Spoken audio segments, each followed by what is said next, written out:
Proyek pembangunan Jembatan Musi 4 yang telah lama dinanti oleh warga Palembang sepertinya akan segera dimulai, di mana untuk proses ganti rugi lahan milik warga yang terkena pembangunan telah disiapkan pemerintah Kota Palembang sebesar 6,8 miliar rupiah.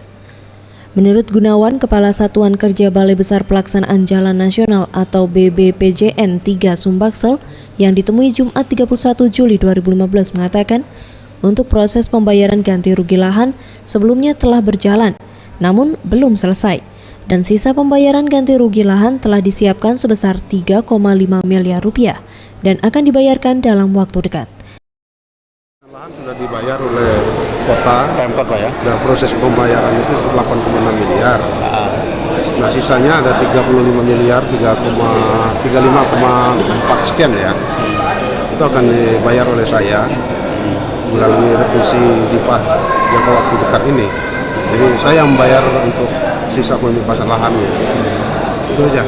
Setelah itu baru kita proses lelang.